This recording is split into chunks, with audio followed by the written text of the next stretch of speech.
सद्गुरु महाराज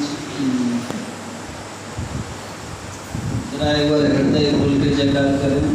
संत के जयकार में जी नहीं चुराना चाहिए। बोलिए प्रेम से श्री सद्गुरु महाराज की जय।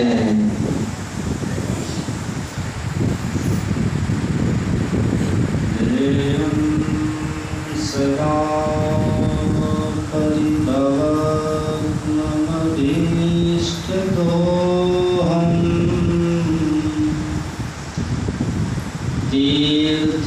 तीर्थास्पदं शिवविरञ्चिनुतं शरण्यं भृत्यार्तेऽहं प्रणतपाल भवाब्धिकोतं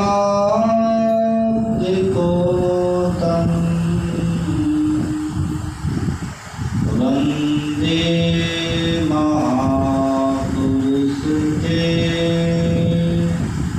चरणारविन्दं धन्य धन्य सद्गुरु सुखद महिमा कही न जाए। जो कछु कहूँ तुम्हारी कृपा मोते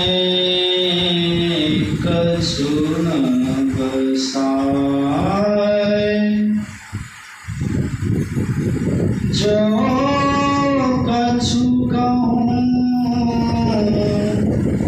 तुम्हारी कृपा मोते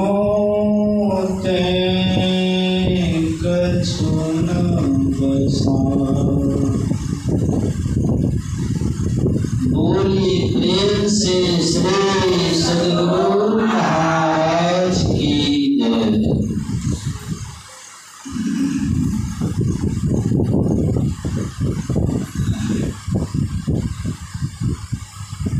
पूज्य स्वामी चंद्रानंद जी महाराज के चरणों में नमन। परम आदरणीय धर्म प्रेमी सज्जनों,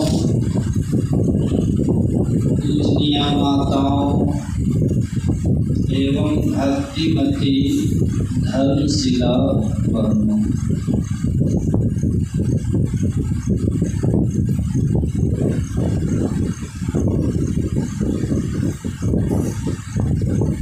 ये तो आज आश्रम में सत्संग तो रोज होता ही है और साप्ताहिक सत्संग भी होता है। कौन दिन होता है? रविवार। दैनिक तो रोज होता है, लेकिन आज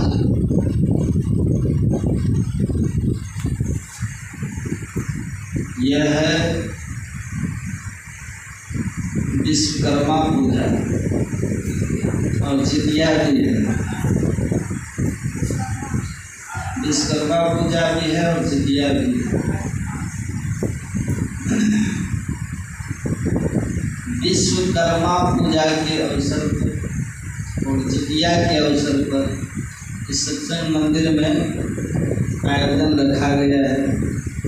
हमारे विष्णुदेव बाबू के द्वारा गुरु महाराज की बड़ी कृपा है। विश्वकर्मा पूजा के इस शुभ अवसर पर विश्वकर्मा का मतलब क्या होता है? विश्वकर्ता अर्थात विश्व के रचयिता परमात्मा अर्थात परमात्मा, विश्व को बनाने वाले, विश्व को रचने वाले, संसार को बनाने वाले संसार को रचने वाले। तो ऐसे गाड़ी घोड़ा जो रखते हैं वो तो पूजा करते हैं, करवे करते हैं, लेकिन यथार्थ में विश्वकर्मा का अर्थ क्या होता है? विश्वकर्ता यानी विश्व को रचने वाले परमात्मा। तो ये विश्वकर्मा पूजा के शुभ अवसर पर और जितिया के अवसर पर ये सत्संग का आयोजन रखा गया है।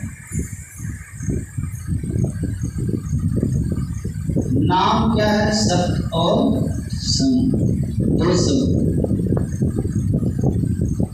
सत्य और संग, यानी सत्य का संग। वो जो सत्य है कौन है? परमात्मा, विश्व को रचने वाले, मतलब विश्वकर्मा परमात्मा। सत्य वे उनकी पूजा।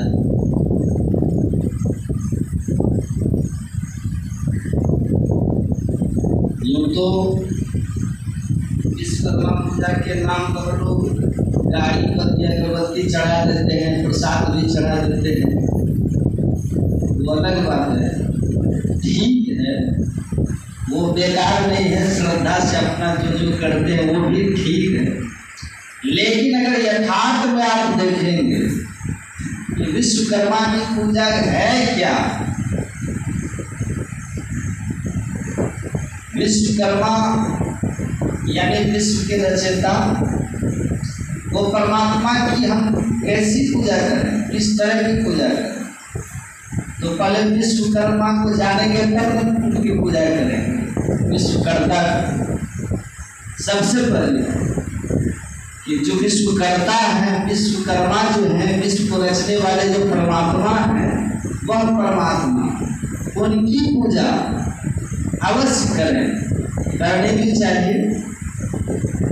लेकिन पहले उन्हें जानेंगे तब न कि वो विश्वकर्मा और विश्वकर्ता, विश्व के रचयिता, विश्व को ये बनाने वाले वे प्रभु कहाँ हैं, कैसे हैं, उनकी पूजा करें तो कैसे करें, कहाँ जाना पड़ेगा, क्या करना पड़ेगा, वो रास्ता क्या है, युक्ति क्या है, वो तत्व क्या है, इत्यादि। नहीं तो बस नाम न जानो गांव को कहो कहाँ को जाए। जब तक हम इस विश्वकर्मा को नहीं जान लेंगे कि वो कहाँ है, विश्वकर्ता को वो कैसे है, तब तक उनकी पूजा हम, पूजा मतलब उनकी भक्ति, उनकी सेवा, एक भाव में ये भी कर सकते हैं। तो वे विश्व के रचने वाले परमात्मा जो हैं वो कैसे हैं? इंद्रियातीत है, आत्मगम्य है, इंद्रियों के पकड़ में आने वाले नहीं है, वो सर्वव्यापक है, वो सब जगह है, उनसे कहीं खाली है ही नहीं।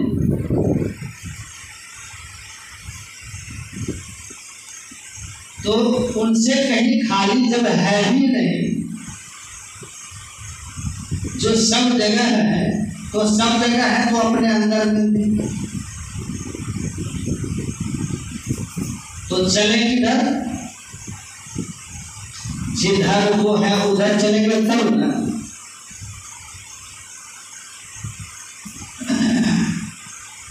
जो ये संक्रमण के गूढ़ ज्ञान से जो दूर है, वो तर्क करते हैं बड़े बड़े विद्वान भी कि जिस तरह से भागलपुर जाने के लिए चारों तरफ से रास्ता है, सब तरफ से लोग जाते हैं, उसी तरह से उनके लिए, विश्वकर्ता के लिए, विश्वकर्मा के लिए अनेक रास्ते मान लिया है। लेकिन संतों ने कहा कि नहीं, कि भागलपुर की तरह से वो कहीं एक जगह नहीं है, भागलपुर की सीमा और विश्व रचयिता की सीमा नहीं। जिनकी सीमा है उस सीमा के अंदर जब जाते हैं तब कहते हैं कि फलना क्षेत्र से फलना क्षेत्र आ गए। जब उनकी सीमा ही नहीं है तो उनकी सीमा में जाएंगे कैसे? इसलिए कहा उनके लिए एक अनी अरु और क्या कहते हैं, बोलिए ना, अनामा, वो नाम रहित है। नाम किसका है? शरीर। प्रभु का नाम वो तो अनामा है। एक अनी अरु अनामा, यूं तो ऐसे नहीं काटे जस कर ये तस भूल कर, जस है तैसा सो, कहत सुनत सुख उपजे, अरु परमागत।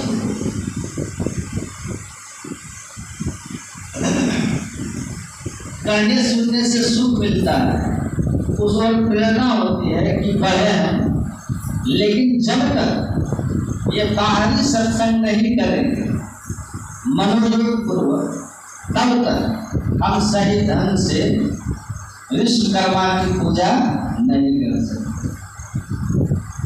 इसलिए हमारे गोस्वामी जी कहते बिनु सत्संग विवेक न होई, राम कृपा बिनु सुलभ न सोई।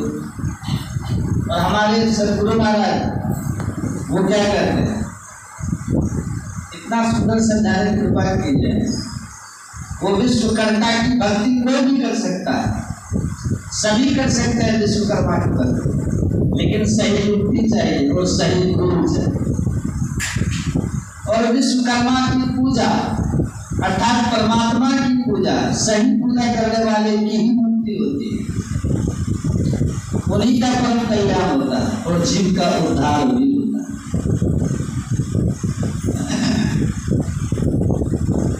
एक छोटी सी कहानी मैं सुनाता हूँ, सुने होंगे कभी आप,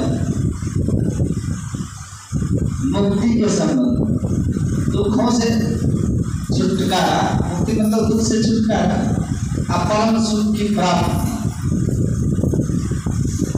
कुछ ऐसे भी लोगों के मन में है कि अगर हम जीव को अर्थात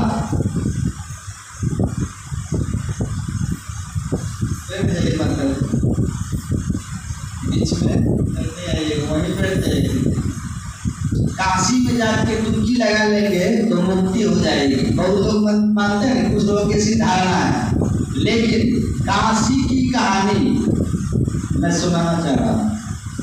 काशी की कहानी है, सुनिएगा। काशी में ही रहने वाले थे बड़े विद्वान,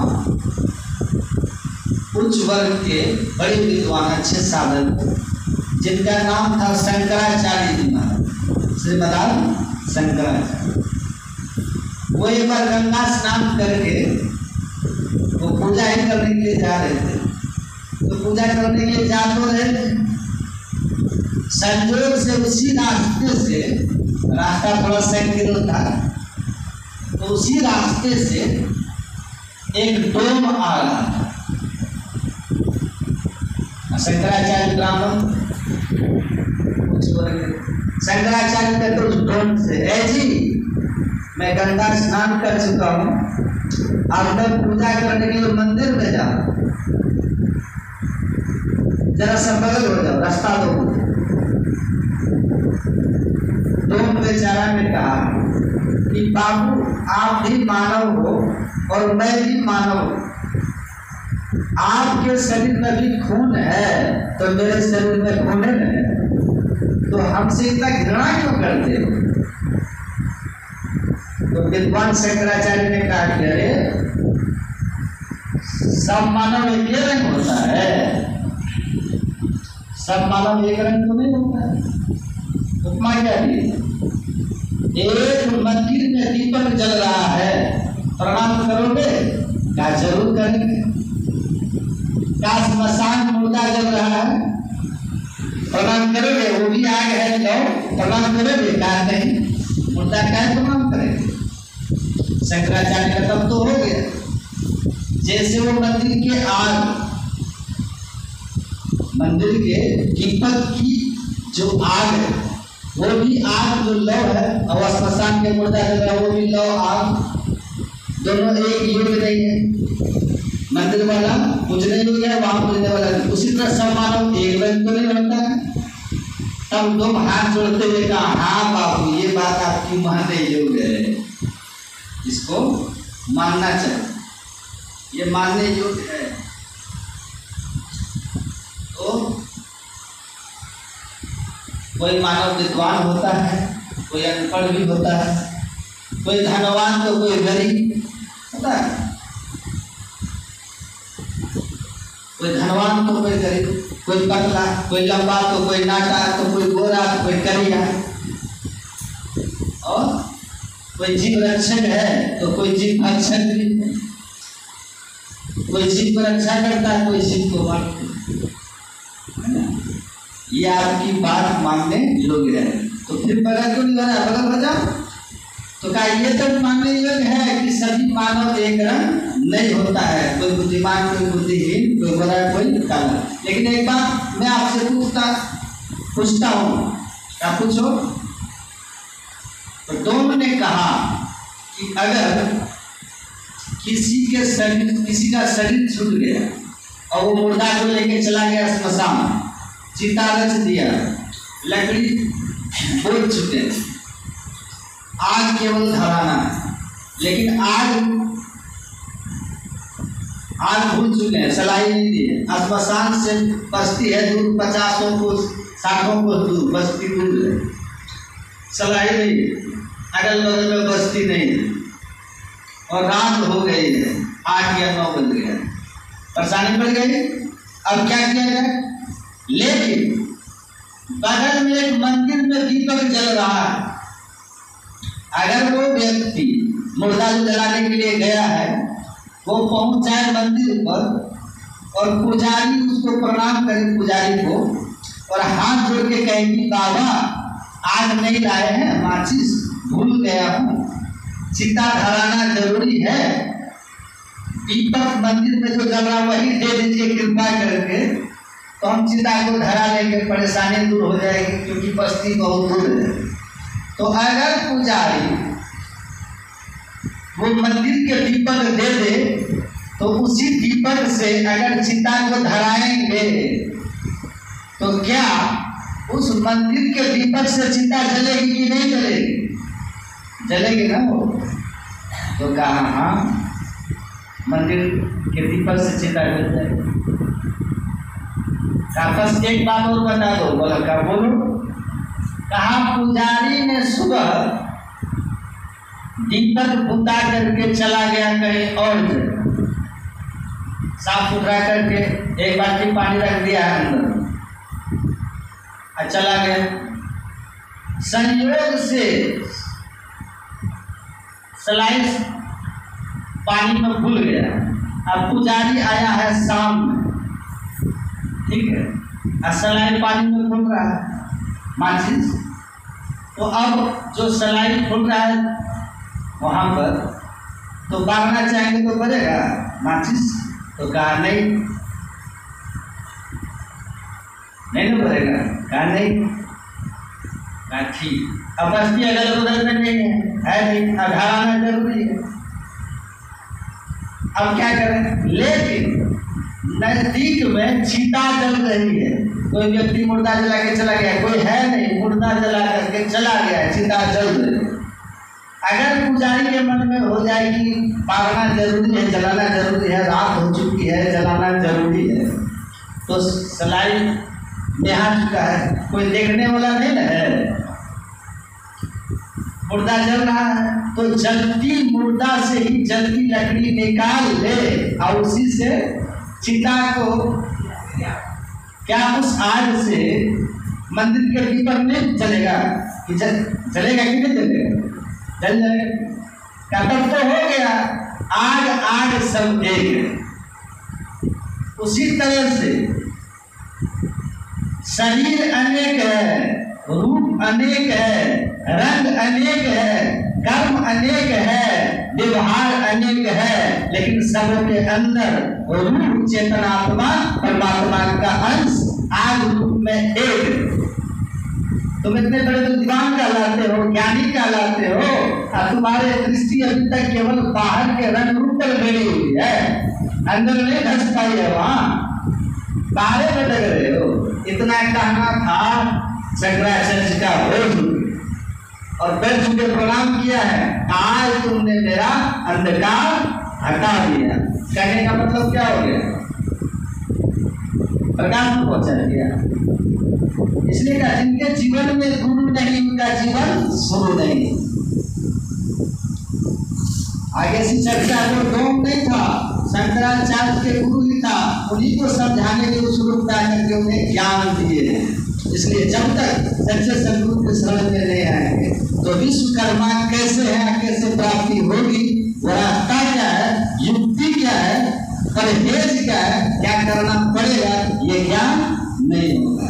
इसीलिए गुरु की महिमा अपार है और कहने से बाहर है। इसलिए कहे गुरु महाराज, बिना गुरु की कृपा पाए जीवन धारा है, बिना गुरु की कृपा पाए नहीं जीवन धारा है। हंसी श्रुति आयम फांसी हैन सुधी अपनी नासी भई भव सो